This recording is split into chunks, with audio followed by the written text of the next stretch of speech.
Playoff week is here, Northwest Ohio. Find out who the top seeds are in each region, who we think could bring home the chicken dinner, and we're catching up on week 6 scores. All that coming up right now on the 419 Football Show.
Northwest Ohio high school football playoff week is here. We've only gone through 6 regular season weeks, and the playoffs, they're here. We're pumped. This is the 419 show. I'm Danny Rogers, and I will try to wrangle in Mike Robinson and John Gibson during this 30-minute show, give or take. We're highlighting every aspect of high school football in Ohio, in the Toledo area, Northwest Ohio.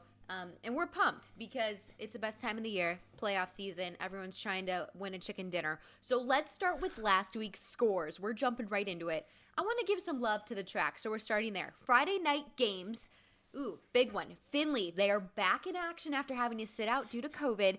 They beat Lima Senior 31-6. Then this was a close one. St. Francis, they beat Fremont Ross, the Big Giants, 49-46. And then St. John's just pummels Whitmer 37-14. And we've got a treat. We had a Saturday game. Central Catholic took on Clay. Oh no, the score 54-7. Irish getting that big win. And Central Catholic, they have proclaimed themselves the back-to-back-to-back track champions. Is that accurate, you guys? They only played 4 games this season. I think so. I mean, last week we talked, and I think we said that Central Catholic would be the champs, but I think John was right. Them getting that 4th game in there really solidified them being the champions, in my opinion. Yeah, without a doubt. I think there's no question that Central Catholic is typically at least head, if not head and shoulders above the rest of the track. And, see, this crazy, screwy season where you don't know how it's gonna happen, what's gonna happen. If you go off a winning percentage, Central Catholic won. If you go off of the fact that they only played 4 games, then it is what it is. I just love giving Coach Dempsey a hard time about that. Okay, let's go on to another conference. Let's go to the NLL. Always a really fun one to watch, especially this season. Anthony Wayne defeats Springfield 62-21.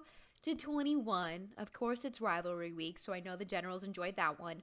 Bowling Green gets a really close win. We saw this one over Napoleon, 19-14. Napoleon, with less than 2 minutes left, almost came back. They didn't. Bowling Green got the win. Northview defeats their biggest rival ever, Southview, 14-5. Wow, very low scoring. Perrysburg just rolls over the Mommy Panthers, 44-0. Ouch. So Perrysburg, obviously the number 1 seed, the NLL champions, first time in a few years. So good job, Perrysburg. We love Coach Kriegel. City League. I want to give you guys City League action because they finally kicked off. We only have 1 score to give you. Is that right, guys? Wait, Rogers, 40-8, just one game so far? I think they played. You had Bowser and Woodward. They played. I want to say that was Thursday night or Friday night as well. No, I'm sorry. Bowser and Scott played Thursday night. Bowser won 20-0. Friday night we had Start and Woodward, which would be the potential City League championship. I'm not sure why that game wasn't on BCSN. We got to ask some questions about that. But that game ended up going 20 12-16, I want to say. It went 12-16 where they're able to, fight tough enough for start. Everybody thought they were going to win, but they were the last year reigning champs. Wayne Cosper, pick 6. That's how that game ended. So took start right out the driver's seat. Oh my gosh, I love it. All right.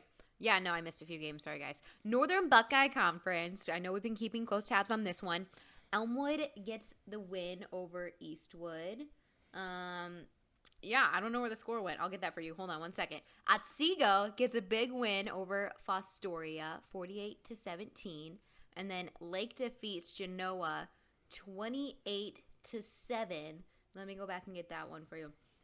Rossford got a big win over Woodmore, 35-14. What am I missing? Elmwood, Eastwood. Sometimes these graphics, they just aren't the best. I'll admit that. So Eastwood they put up 52 points on Elmwood. They got the 52-28 win. Lake over Genoa, 28-7. I might have just repeated all that, but there's your Northern Buckeye Conference. Yeah, shout out to Otsego. Tip the hat to them. Big time victory. Young junior quarterback and Mr. Joseph. I cannot say his last name. I will not try. His last name starts with a D. We'll say that. But this is a young man who makes some really big plays, and he's only a junior, so he'll be back next year looking to hold that league title again. I love it. Okay, TAC. I think I actually have the TAC for you guys this year. Nice. Today. I know. You guys should be very excited. Okay, so this is a big one. Northwood got a 43-0 win over Cardinal Stritch. Ouch. A closer one, though. Eden, 42 over Ottawa Hills, 37. And then Montpelier, I finally pronounced that correctly, got a nice win over Hilltop, 27-8. And that's all the games in the TAC. So they'll be kicking off playoffs as well. The only conference not in playoffs, City League, because they literally just started last season. I'm not even sure if they could opt into the playoffs if they really wanted to. I think it's smart that they didn't get into the playoffs. They'd have had one game before the playoffs taking place, and it'd have been difficult for them to be successful, versus a team who had 5 or 6 games. What do you think, John? Without a doubt, I think it's best just for these kids to play against each other. They were, you don't want to be in a situation where you get one game and then you go into the playoffs and you lose, and now you've had a 2-game season. That's no fun. So it's best for them to just go ahead, play out their season against each other. The city championship is going to mean a lot more this year, I think. Mm-hmm. And then you come back next year and play a full slate, hopefully. Alrighty, let's get into the state playoff brackets. I'm so pumped. First off, anyone going to a state championship game, we'll just hit it right off the bat. John Gibson, you first. Who do you think could make it to a state championship game? I think Central Catholic would be your first selection. I don't necessarily see an extended run for many of the teams. I mean, I don't think we have like the Anthony Wayne team of like 16 where they surprised everyone going. I don't think there's a team with that kind of depth. I think Perrysburg may get a couple of victories. I think that's really about it, though. Like, I don't think that you're going to see 3 or 4 regional finalists out of the Northwest Ohio this year. It just doesn't look like that. I mean, maybe St. John's surprises somebody somewhere, but they still have to run into Central Catholic again. And that's the tough part about it. If they didn't have to run into Central Catholic, we wouldn't worry about it at all. But I really think Central Catholic is probably our best hope for a state championship out of the 419. Shocker. Mike Robb, who you got? I think I have to agree with that shocker, it's Central Catholic, but I also have a not so fast team, which is Findlay. I really like what Findlay's doing. They had that 2-week hiatus. I really think Max Roth, Luke Montgomery, who's now starting to become a blue chip prospect, he got on his birthday, he got a Cincinnati offer, he got a Penn State offer. So now those big-time offers are starting to fly in for that kid down there in Findlay. Remember, he's just a sophomore. So this is a team that has a lot of ability, a lot of talent. I think that they have the coach in place personally with Coach Matt Pease. I think he's good enough to win close football games, in my opinion. The way they played St. John's, they played St. John's tougher than anybody else. I think that they have the tool. So in Division I, Region 2, I like Finley. Yeah, Finley. I can agree with that. I can agree with that. And I forget about Finley because they haven't played. Right. That's the thing is because they haven't played, so you don't know which Finley team is going to show up in Week 7. I love that. Yeah, they're. Go ahead, Mike Rob. I was just gonna tap on and say, yeah, they played Lima. Those aren't in our viewing area, so that's the hard part about it. But Lima was a battered team anyway, JG, right? Coming into the season, so it's hard to really get a good look because they're not Division I as well. So I agree with your point. Last week, I wouldn't say that Lima was a speed bump, but it was just kind of it slowed things down a little bit, but you don't get a real shot to see what the true potential of that Finley team is. So I agree. Yeah, but I mean, if there is a shocker team, I think that would be the shocker team is Finley. That would be this year's Anthony Wayne 16. I'm sorry, guys. I'm just going to go stand in a corner now. I was just going to say, Finley head coach Matt Pease, his last stop, quality control assistant for the Tennessee Titans with his dad, who's defensive coordinator. So, this kind of makes sense. They didn't even skip a beat last week. Let's get into these playoff brackets. We're going to start with Division I, Region 2. And we just talked about it. Finley is ranked as a 9 seed. However, they will play at Springboro, who is an 8 seed, this Friday. Then in the same bracket, they could potentially meet up with Perrysburg. They're a 5 seed. They do not get a first-round bye. They will play Kettering Fairmont, who's a 12 seed. They'll play them in Perrysburg. And then 3 Springfield, which is not our Springfield. They will play against 14 seed Whitmer. I would love to know the last time Whitmer fell below, I don't know, an 8 seed. I feel like it's been a while. I would say probably before the Riley Carroll era began. Definitely. And even before then. Yeah.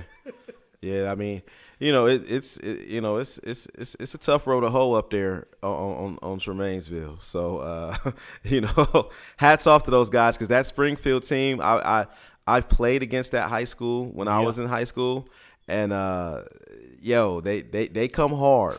They come hard. And that's one of the few areas where the city of Springfield, which is a decent sized small city, large town type situation, they went from a north and south high school to a singular high school.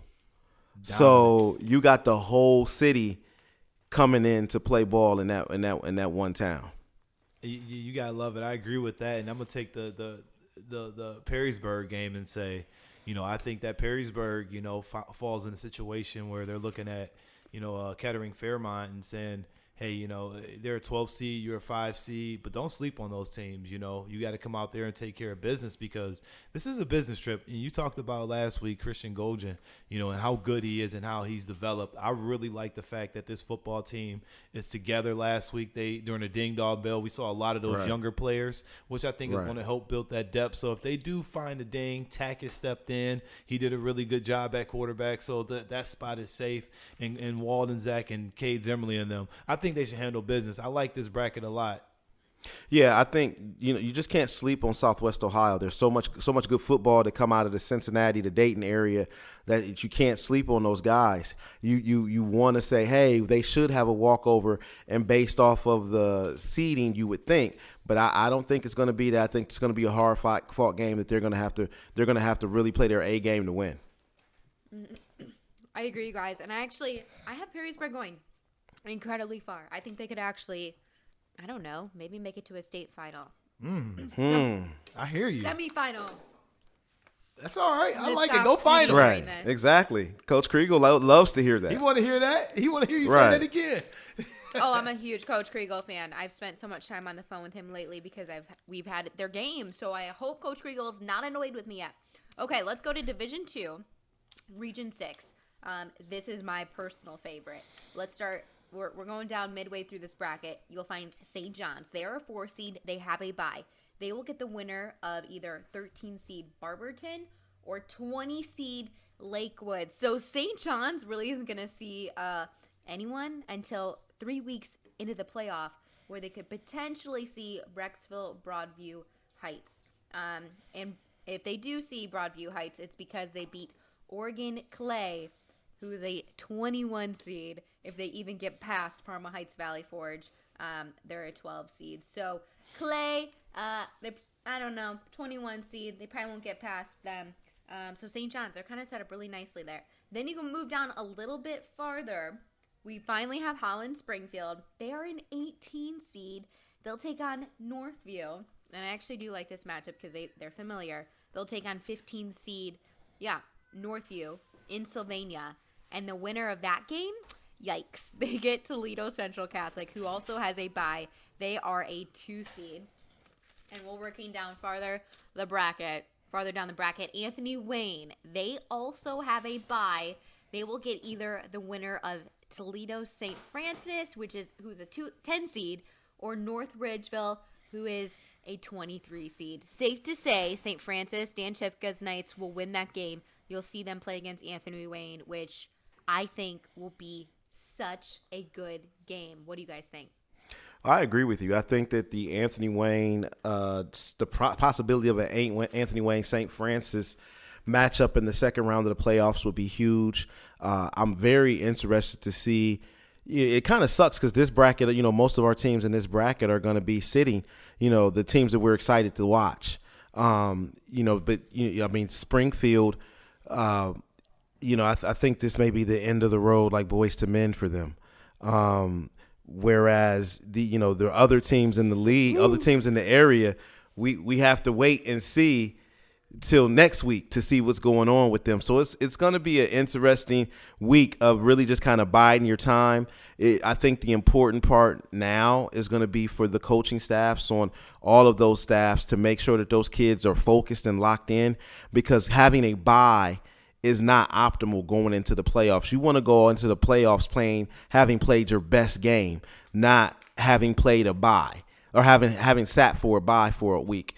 So, but it does give them a chance to get healthy, gives you a chance to, watch some football, to be a fan again, and then really get back to work on next Monday, a week from Monday. Not a week from Monday, but in like 4 days, they get back to work and get to actually, for their opponent. Yeah, I agree. I think it's going to be tough for Springfield, and you look at Northview, and that's just going to be a fun rematch of a game. Looking down the line, for those two teams, running into Central Catholic is definitely running into a buzzsaw. They're definitely got their, their fingers, they rubbing their hands, like you said, like Birdman over there, and they're awaiting whoever comes out the NLL. And I'm not sure either one of those teams are awaiting Central Catholic, although they do want to get the victory and move on. Who doesn't want that playoff win? But running into Central Catholic is always tough. But again, to potentially see Anthony Wayne St. Francis, that's a game that I think everybody wants to chew into and get to watch. Yeah, we saw an Anthony Wayne St. Francis game. What was it, last year? That was extremely competitive, and this is not the same Anthony Wayne team that showed up last year.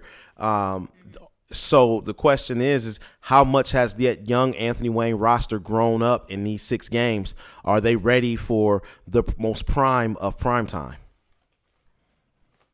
Yeah, I love that. I know Andy Brungard's teams are usually ready for the playoffs the last 4 seasons, but you're right, it's different. So, not sure who we'll see is showing up after their bye week. All right, let's go to Division 3, Region 10. We're going to go way down. Sylvania Southview.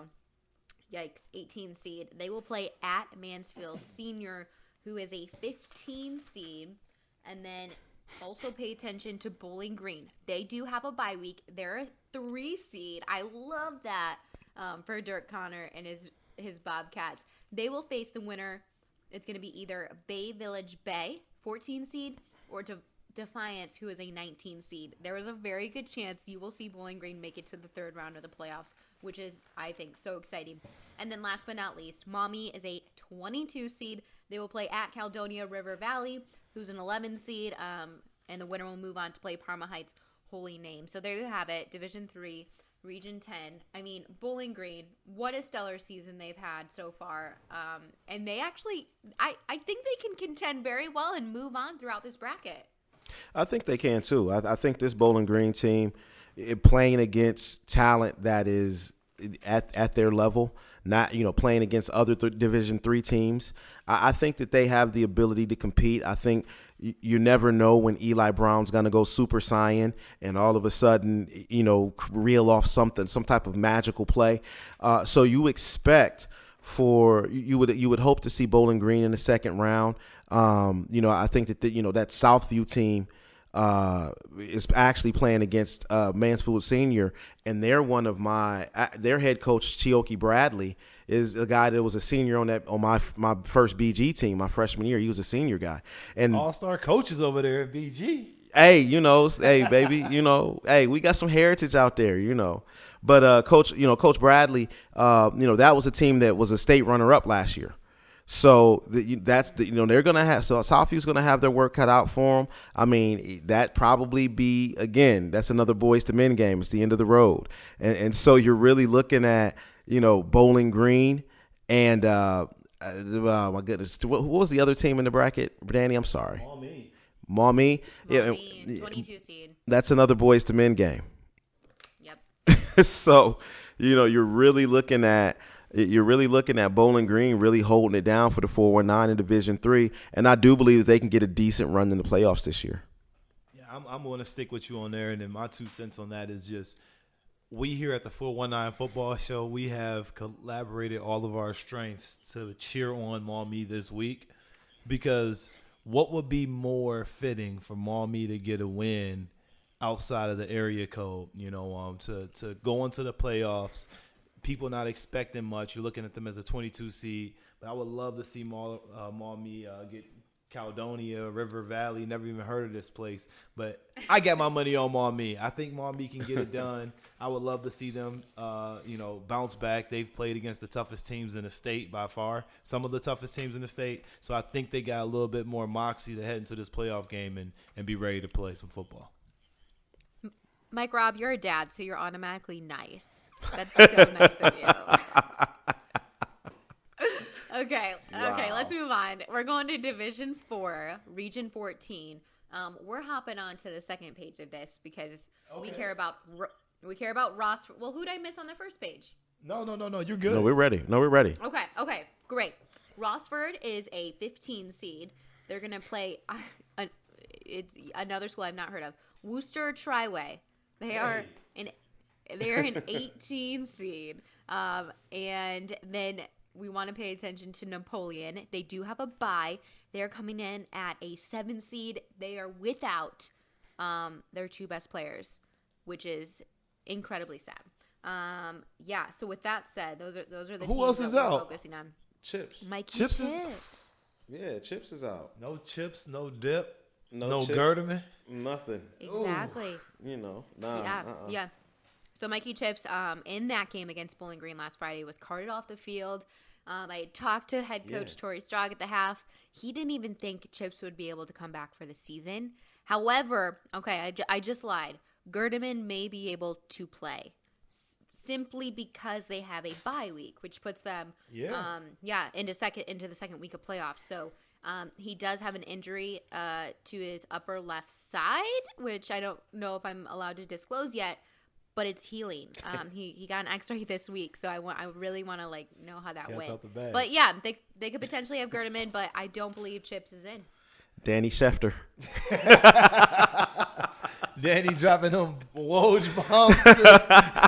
Nuggets, Danny, guys. We love Nuggets. it. We love it. But, in this bracket here, I want to start at the bottom of this bracket because there's some teams in here that I do want to give some love to in the 419. Although, for the BCSN viewing area, we don't cover all these teams, but we'll talk about them briefly. At the bottom of that bracket, you got the state champions from last year in Clyde. Clyde is sitting down there in that 11th spot. That is a sneaky good team. I remember just every year in, year out, that's a team you don't want to mess with in the playoffs. When I coached at Central Catholic, we had a chance to three-peat. But guess who? At Bowling Green Stadium beat us. Clyde. Just a double whammy on that night. But Clyde is a team that was not expected to win the state championship last year, and they came out and won it. Also, Wauseon. That is another tough team from our area. They're going to have their hands full sitting there watching the film because they know they're going to more than likely play Clyde. Let's talk about Bryan. That's a little bit west of us. That's going to be a tough game against Lorraine Clearview. And then they're going to await Huron. Huron is another perennial powerhouse. It's just right outside of the Sandusky area. Other teams in there that I would like to mention, honestly, just leave it. Let me see. Did I miss anybody? Vermilion, not really in our area. Kenton, not really in our area. No, I didn't miss anybody. But the one game I do want to make sure I talk about is that Napoleon action. I think Napoleon still has the potential with their offensive line and their firepower, and Rose Brock still there at quarterback. I think they have the best chance, one of the best chances in this bracket to be successful just with the physical way that they play football.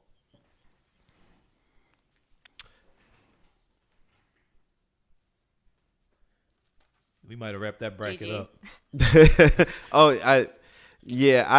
I'm looking at the just this bracket for the 419 area code is well represented, even if it's not within the BCSN viewing area. I think that there's always some surprises. I think Rossford possibly being a surprise. There's Shelby at the number 2. The 419 is well represented, and it just kind of sucks because it really feels like the playoffs don't start till next week. It really, because there's so many of It's like that first March Madness round. Yes, it's like it doesn't start till next week because all of a lot of the teams that we really want to see won't be taking the field until next Friday. That's a very good point, John Gibson. Why are we even having this show right now? Hey, we warming it up. That's the warm up. So it's the warm up show. It's the warm up show. Warm up. Y'all know you don't need warm up. This is the layup lines, baby. It's the layup lines. All right. Well, I'm Duncan in the layup line, okay? All right. Let's go to Division 5, Region 18. Yeah, these are some of the fringe teams just because they're not right in Toledo. They're a little bit of a drive, but we love giving love to them. Fostoria, seed 25. They're going to take on Richwood North Union, and they are an 8 seed. That's going to be a tough one. Genoa is a 9 seed. They're going to take on Brooklyn. They're a 24 seed. They'll play at Genoa. Then Oak Harbor is a 13 seed. They will take on Doylestown Chippewa, who's a 20 seed. I can't with some of these names. Why do you guys do this to me? Okay, Exactly. You know what's worse though? Northern Michigan is French, so all the high school gosh. names are. And I took French, and it's really hard to pronounce them still. So we got it good. I'll admit that. But those are just 3 teams there: Oak Harbor, Genoa, Fostoria. Let me know if you want to give love to any of those. But that's who we've got in Division 5, Region 18. Well, you take a look here at the bracket. I'll kind of follow up with you on some other things. Start with the number 1 seed in Findlay Liberty Benton. This is a team that, again, is not in our viewing area, but it's right down there in Findlay in the heart of it all. They have the quarterback in Moses Romero, a young man that played in an all-star game that I hosted when he was in 8th grade. And he's now taking the helms and really taking this Liberty Benton team to the next level. Last year they had really good success. Shout out to Makai Jenkins, who was a big-time player for them, now playing at Baldwin Wallace. This is a football program that is proud, and they have a really good chance. Now they'll play against the winner of that Kansas Lakota and Bloomingdale Elmwood. I like Elmwood, Connor Loxton. I'm cheering on that kid. I think that he has the abilities to put them in that game versus that Liberty Benton, although that's going to be a very tough game. And to breeze through some of these other ones, Fostoria, I don't think that they have a chance. They've been getting tore up and blown out all season long. It's been tough. And you look at Genoa. Genoa's also been in that same situation where they're not a 24th seed, like Brooklyn out of, I think that's Cleveland area, small school. But, they have had their hard times, but they got a home game. So hopefully this helps out and Paul Patterson gets that squared away. Other than that, like I said, Oak Harbor, we're cheering on you. Eastwood, I think that they got it. They will want to see Lake again. That'll be a rematch game there, which would be fun to watch. And then Otsego. Again, they got the quarterback of the future. He gets another extra week off. He's very, very talented. Let me just say that. So when you get to tune into his film, whenever he drops it, they'll be good. And again, like I said, it's tough looking at some of these other teams in the area. Swanton, again, that's another team that's going to struggle a little bit. Going against Lima Bath, but all in all, this bracket here, it looks set up for Liberty Benton to be able to take the reign. Yeah, you also wonder how far can Otsego go? I think that's the question I'm curious to see is how far do they go? I mean, they've had success this year, and they've got an opportunity to really do something special and maybe wind up meeting up with Liberty Benton at some point in time. That's something that I think will be, I think that's the main thing that I'm looking at out of this bracket is where do they go? I am interested in seeing a Genoa Lake rematch. I think that'd be pretty cool. But, I think the key will be how far can Otsego take us? Alrighty, last but not least, we are going to Division 6, Region 22. These are a lot of the NBC and TAC teams. You'll see the 1 seed, Archbold. They will take on either a 16 seed in Gibsonburg or 17 seed in, oh gosh, this type is just so, is it Holland Wayne Trace? Haviland Wayne Trace? Wayne Trace. We just call him Wayne Trace. Wayne Trace. Yes, Wayne just Trace. Wayne Trace. Wayne Trace. We're just gonna call it that. I'm sorry. This font's very small. OHSAA needs to kind of beef up their brackets. Thanks. But yeah, so Archbold, number 1 seed. They're probably gonna cruise through their first game, which is gonna be in a bye week, so week 2. And then Montpelier, 25 seed. They will take on 8 seed Cary. And moving down the bracket, 13 seed Ottawa Hills will take on 20 seed Cardinal Stritch. Winner of that gets the 4 seed Columbus Grove. And then moving even farther down, Delta. That's an 18 seed. They'll take on 15 seed Attica Seneca East. And the winner of that will get the 2 seed North Robinson Colonel Crawford. Oh my gosh, stop making these names so long. And all the way. Never heard of that school. Yeah, I'm surprised I pronounced it right. And then 6 seed, Northwood, who we love, they will take on either Van Buren, who's an 11 seed, or Paulding, who is a 22 seed. So Northwood with that little bye week. So what are your guys' thoughts on this bracket? I'm a homer for Northwood all the way. I think that Jay Moten and Damon Marks, I think those are 2 guys that are going to be scary for any team in this region that's going to be looking for some smoke. I think these 2 teams has all the potential. I mean, not these 2 teams. I think these 2 guys have all the potential to be very, very successful as they enter this bracket. They'll get that week off, and then you look again, just around the neighborhood. I mean, there's a lot of small schools, and a lot of these schools don't have talent like Jay Moten or Damon Marks sitting around in their school. So they're going to have to find ways to be successful. So this is the one team in this bracket that I truly think have a shot at really making their way out. I'm interested to see if Cardinal Stritch can avenge their loss to Ottawa Hills. I really think this is going to need to be the Dwayne Moorhead show. They're going to have to get the ball into Moorhead's hands, as much as possible. When he puts the ball in his hands, he does well. He just doesn't get the ball a whole lot, and that's to the detriment of the team. Hopefully, they can find a way to get that corrected. And I would like to see a good game there, but I'm kind of like you, Mike. I would like to see Northwood, take it as far as they possibly can, and that's one of those teams representing the 419 that we don't get to show a lot of on BCSN, but they're a good football team. I have no qualms with that. I think you're right. You're spot on. If they get the ball to Moorhead, the more they get the ball to them, the more successful they can be. But it's going to be tough going against that brutal offensive line and rushing attack by Ottawa Hills. So it would be a good matchup. Like you said, they could win that game, but they just got to play it the right way. Right.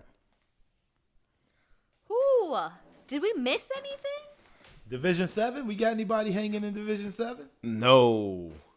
There's like 17 kids at Division 7 schools. Breeze through it. Really, there's home schools that are bigger than Division 7 schools. And no disrespect to the homeschoolers. No disrespect to them. The only other team in here that I really see is, that we've covered a lot was just Eden. Eden. So Eden all the way, I guess. Let's go Eden. Let's go What's their mascot, you guys? Huh? What's their mascot so we know you're actually fans? The Eaters. Eden People Eaters. I don't know. That's a good question. That's a very, very good question. I figured y'all didn't know it. Okay, those are the brackets. I felt like we just spent an hour breaking them down because that was so thorough. Y'all are awesome. Let's get to the little slate. These are the games you can watch on BCSN. So things are a little bit tricky sometimes with playoffs, whether or not we can broadcast games live and whatnot, playoff games specifically. So to my knowledge, most of these games will not be live on television, but they will be live on the app. You are very welcome. Okay, let's start with Thursday. 6 p.m., Wait will take on Start. That's live on BCSN2. Friday, kicking off the big coverage on BCSN2 because they're not in playoffs. Bowser taking on Woodward. JG and myself will be on that game. We're calling it. And then North Ridgeville will take on St. Francis. That's live. That should be on your app. Rogers versus Scott. Kettering Fairmont versus Perrysburg. Springfield versus Northview. Is that the Springfield we know or no? Springfield, yeah. Whitmer's taking on a Springfield from Dayton. Yeah. Okay. So not Helen Springfield. Okay. Sorry. Then Pittsford versus Whiteford. So we're going over the border a little bit. We'll also have coverage of Bedford versus Saline. And then Saturday, you can catch Cardinal Stritch taking on Ottawa Hills. Love these matchups. Do you guys want to do score predictions of each one or just give your synopsis? Tell me what you got. Well, I'll tell you how I want to end this show. My final thoughts is this. This is a bonus piece. The MAC schedule's out. Toledo PG, week Why did we one. lead off with that? Week one, I am so juiced, but I'm also sad because I want this game to be a couple weeks down the season, but I get it that they're trying to get the, out of conference game out the way first because, East and West, whatever. But this is going to be exciting and a lot of fireworks because who knows what to expect. I'm on the complete other side of it. I am angry as a MAC purist. This game is being the crown jewel of Mid-American Conference football.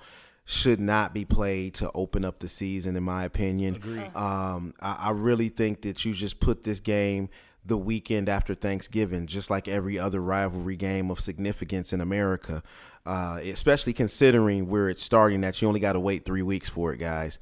But, it's going to be, without a doubt, Bowling Green is going to want to win this game. I think Toledo's going to want to make a statement. I know Coach Candle, his seat's a little warmer than normal. Little hot, so, he's trying not, I'm sure he doesn't want to burn his buns per se. So, he's definitely going to have those guys raring to go. It's just an unprecedented thing. It's weird. I always feel weird. I feel weird when the Bowling Green Toledo game is in the middle of the week. So it's always weird for me, when it's like that. I've always felt like this should be a late October Saturday game. That's just my personal opinion, but I don't own ESPN. Mickey Mouse does. Guys, I'll say this. I think it is the best that the rivalry game is the first game in the season because you know what? It is COVID season. Who the heck knows if they'll even get midway through or even to the end. That's just my thoughts. I mean, and I get that. I get that. But again, I'll be there calling the game. Me and Todd, we text message today about it. And, we'll be there. We'll be in the Glass Bowl. Yeah. I'll be there. I always have to take a shower when I leave that place. I always, Nah, you're going to have to because y'all going to stink when you leave. I'm telling you what, that place always just makes my skin itch. But I will be, we'll be there. And we're going to show up. I think, you'll see a much different Bowling Green team this year. I think having McDonald at the quarterback spot is going to open up and unlock a lot of keys in that offense. One of the biggest issues with Bowling Green's team last year was the erratic play from the quarterback position. And now that you've got a guy that can actually toss the ball, the guy that was supposed to be the starter this year, I think you're going to see a different Bowling Green team. I'm so mad because if this was any other season, I would be hosting in the Glass Bowl. Mike Robb would be on the sidelines for Toledo. JG would be up in the press box for Bowling Green. I am bummed, so make sure you guys get me a sideline pass, please and thank you. You got it. Gotcha. Boom. All right, teamwork.